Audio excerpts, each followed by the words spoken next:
Just got back from the track, testing and tuning the YZ125. Before I show you all the footage from the track, I just wanted to say thanks to everyone that sat through this build and watched the 4 videos I put together. Putting this build together. This was fun, kind of like a video documentary of the build I did. It's the first time I've ever done that before, but yeah, pretty cool. And so before I waste any more of your time, let's get to the track footage. Here we go. Oh, look, this is Natasha and Felicia. Wave. Alright, here we go. First day on the track. She's clean now, but not for long. Alright, first ride. Here we go. I'm going to take it easy for a little bit and just kind of let the piston and everything kind of wear in before I really give her hell.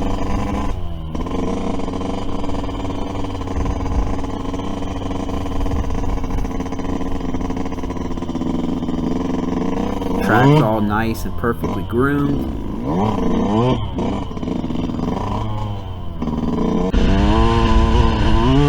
Alright, I'm just going to get in the gas a little bit right here and just kind of, start seating everything in a little bit. I'm not going to stay in her too hard, too long, because again, I don't want to build up too much temperature yet. Just kind of trying to ease her in the break-in.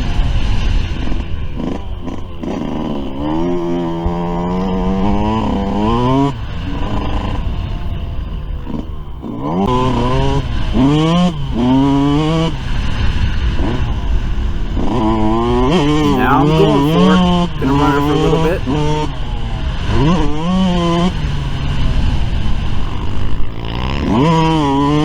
It's been years since I really spent time on the 125. I've been on the 252 strokes and 450s for about 20 years now. So it's taking some getting used to. All the shifting, and you got to keep the motor up in the power band, and you got to be ready to grab the clutch at any moment, come out of the corner or mid corner.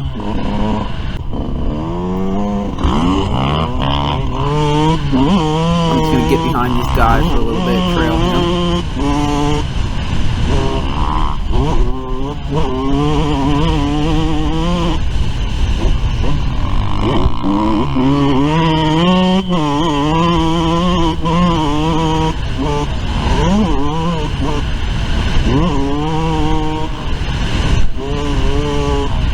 Still kind of getting used to it. The suspension felt great right off get-go. That's one thing I can say. Copying my wife's suspension settings and everything, even the sag setting, the way I just compared them by hand, it got it right there. So right away I had no complaints about the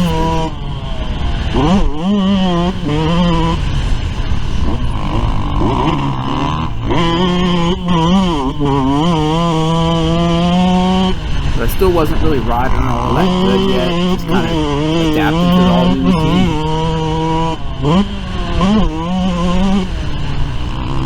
I think with the 125, kind of what I found out throughout the day was it's more about just trusting the bike. You got to go into corners harder, faster, and over more and deeper. And just your corners are when you're going to really make up the time in the 125. And it's all about trust with the 125. You have to trust that the bike can do it, because it can.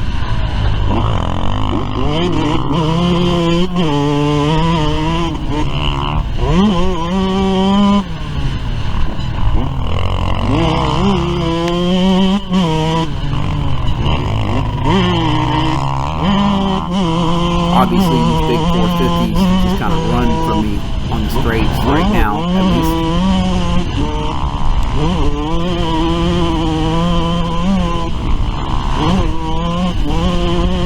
But coming in the corner, I can stay in the gas longer. You see, I kind of caught up a little bit right there. I can get the brakes later, being on a lighter bike.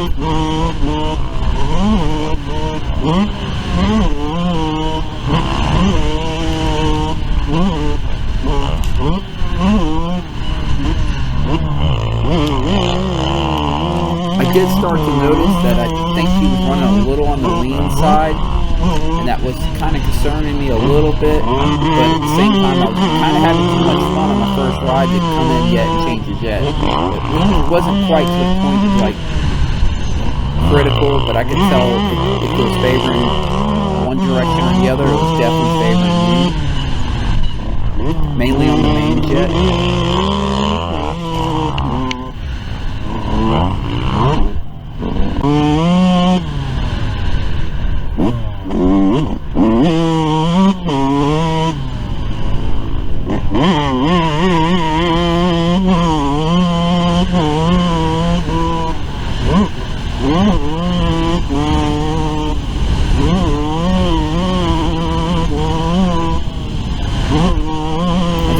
about here, I started to kind of get warmed up to the bike a little bit.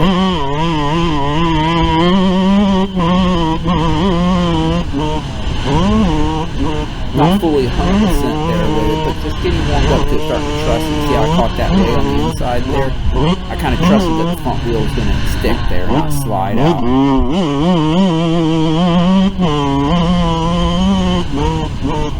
Of course, you'll hear me kind of call off the pipe a few times coming out of the some of the corners. That's just getting adapted to the 125 again. You know, always having to be the correct gear and just being on your game.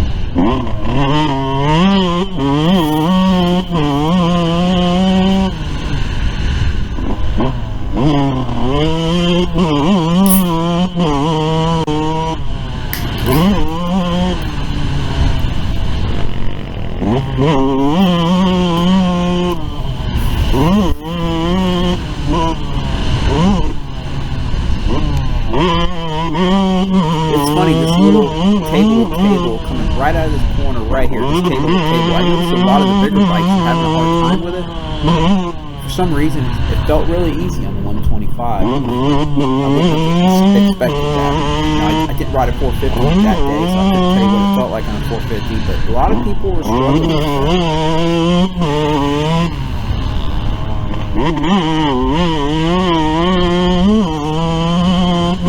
Of course, we got this big one right here. That thing always fun. Then we have this quad right here. Just a long, stretched out quad.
Now the track's starting to get a little bit more rutted up, which is good.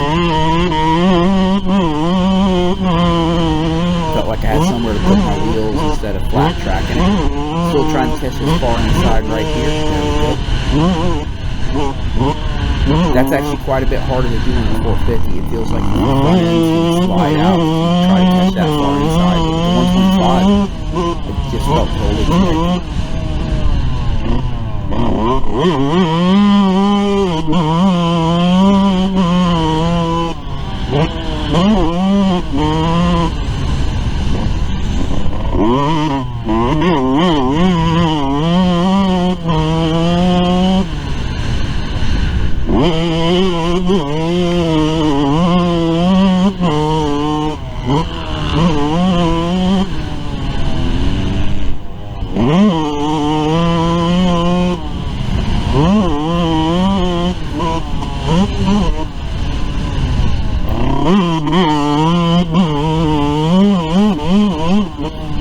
Getting towards the end of this first ride, definitely knew I was going to have to come in and change the jet. I felt great about suspension. I kind of knew right away I'm not going to have to pull the suspension or the chassis settings today.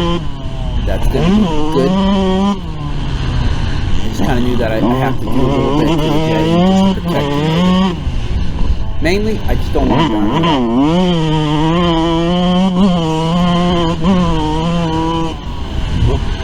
This track is just a lot of free right here. And this is 6th gear right here.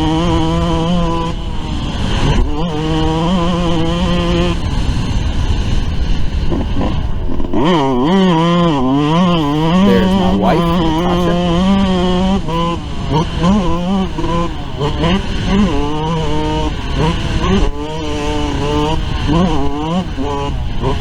She looks like Where's Waldo out there.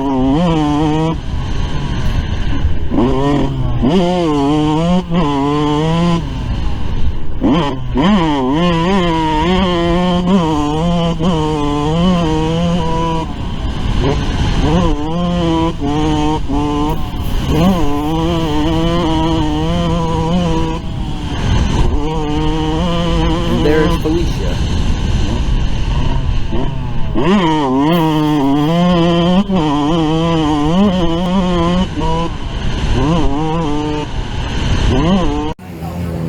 Alright guys, first ride is done. She did really good. I don't know if I have to make any changes to the suspension yet. Everything feels good. It's a little bit stiffer than my wife's bike, but that's to be expected because the suspension's probably not really broken in yet, but otherwise it feels balanced, and the dampening's really good. I did start out with the 450 main jet, and I just kind of noticed as the moto went on and I was holding it pinned for a long time that I just kind of started feeling a little bit better about running a jet a little bit richer. I went to a 470 and I actually like the 470. 470 gave it that what I needed. It seems like it's not like increasing temperature as I stay full throttle for a long time. So let me gear up and go do another run. Alright, I don't know if you can hear it on the video, but it seems to definitely be running stronger with that 470 main jet compared to the 450 main. A little bit richer. I feel better about that.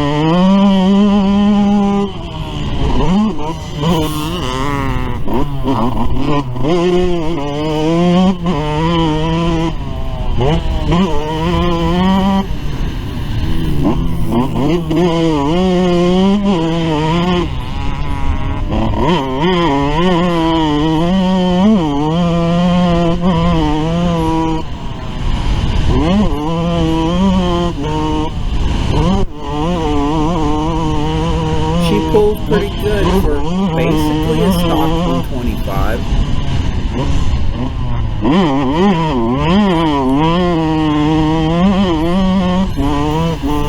Of course, I have a plan to do the head mod next, and then probably get a pro circuit pipe on there.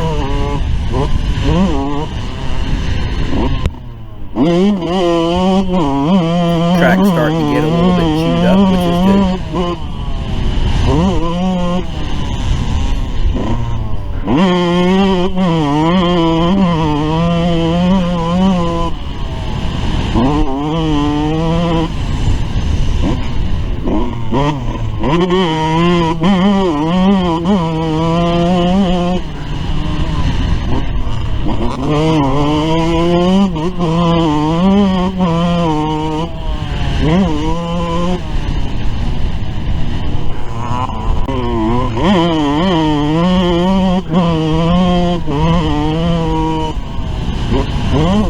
Just gotta work my way around these two guys here. Well, number 17, the guy just went by. He's pretty quick. He kept passing me and then he kind of let me by. I think he's on a 250 KTM. Two-stroke.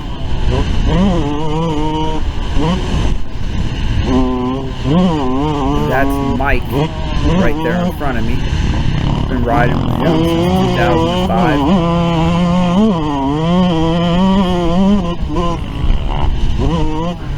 He's a vet rider. I believe he's 58 now or 60. Somewhere up there.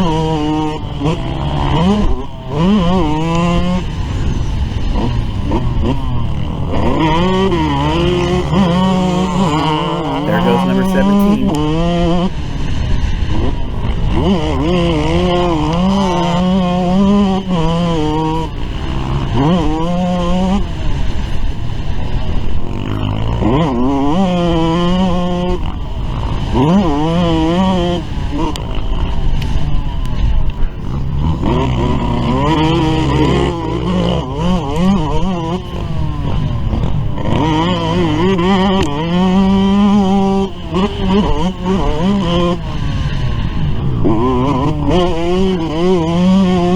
A lot of fun, that hip jump right there. That thing was fun. 125, you can really get in at an angle without having to worry about your front wheel sliding out like you might have to on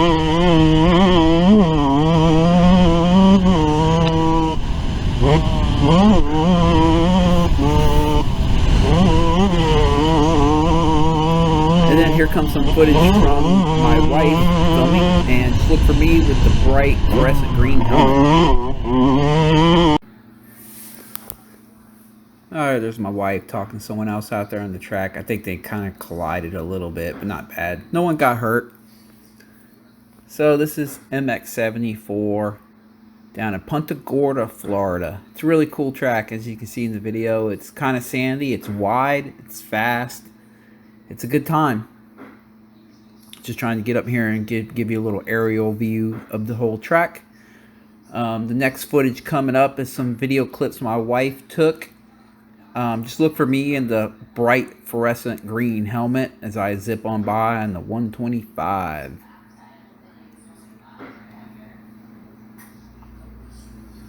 That drone, she can go way up there. She goes up like 500 meters or something like that. But alright, here we go to the wife's footage. Here we go.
Yeah, go Fred! So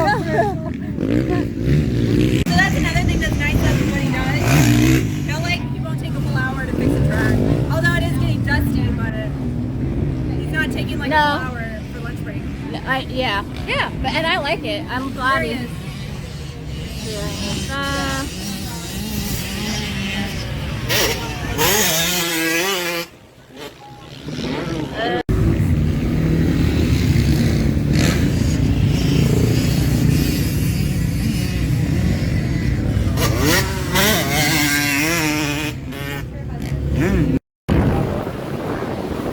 Alright, I already put an hour and 12 minutes on the clock.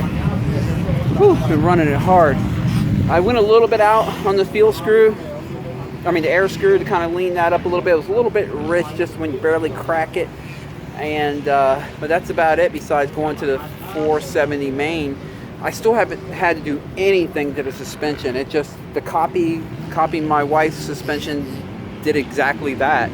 And even the sag, the way I compared the sags in the shop to get the even sag, that seemed to be spot on too. I'm hitting stuff hit some hard stuff at high speeds, and the bike's staying level and straight, and it's never riding low in a stroke or anything like that. No matter what I hit, it's just doing really good.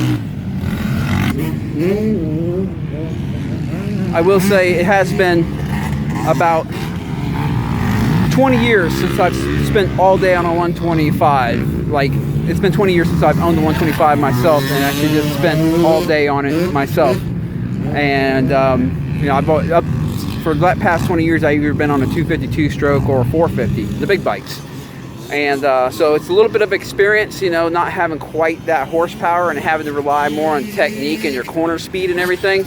One of the things I've noticed is if you make a pass on someone, if someone passes you and they're just clearly a better rider than you, and they clearly have more skill than you, then they're going to walk away no matter what you do. Where when you're on a bigger bike like a 450, if someone has a little more skill than you and they pass you, you can kind of like hang it out down the straights a little bit, rely on the power to get by them, or I mean not to get by them, to catch back. Sorry guys, I'm just catching my breath here. To catch back, you know, at least to hang on to them. You can use more power to hang on to them down the straights when you're on a 450 if they have a little more skill than you, and you can maybe keep them in your sight for a little while. But on a 125, I'm finding that if someone passes you and they have a little more skill than you, there's no extra power. There's nothing you can do really to make up for your lack of skill down the straights. You just gotta kind of let them go. But that's what it is, and it's good for me because it kind of promotes me to just use better technique to go fast and stop relying on the motor. You know, riding these 450s and even these 252 strokes, we have a tendency to kind of rely on the motor a lot. And now I'm forced not to rely on the motor, but to actually use proper technique, hit the corners a little harder, and just ride it better. And so this is going to be good for me overall. Man, I'm so worn out already. An hour and 12 minutes on the bike, but I'm just having so much fun. I got to do a couple more motos. I just have to. So they're going to do a break here in a minute. They're going to groom the track. I'll see if I can get my wife to go out there and film me riding a little bit, so you get a little more than just GoPro footage. So, all right. Well, that's a wrap, guys. I wore myself out. I have, let's see how much is on the clock. Oh, I lost my hour meter. Hour meter's gone. Can't tell you what I did. It fell off. And unfortunately, you shouldn't lean your bike against poles like I just did right here, because as it leaned against the pole, it looks like it fell off and damaged the graphic there a little bit. But that's okay. I got a spare set at the house. I'll freshen her up. I know they don't have to look perfect, but you know, when you just put it together, you want it to. So, whew, I'm so worn out. Definitely did a lot of dicing with everyone out here. You can see the front number plate's nice and dirty. That was a good day. Good fun day of riding. I had a blast on the bike. I'm gonna guess I have an hour and a half on the clock today, because I checked it earlier and it was an hour and 12 minutes, and I went out and did another good long moto, so it's got to be about an hour and a half total. But yeah,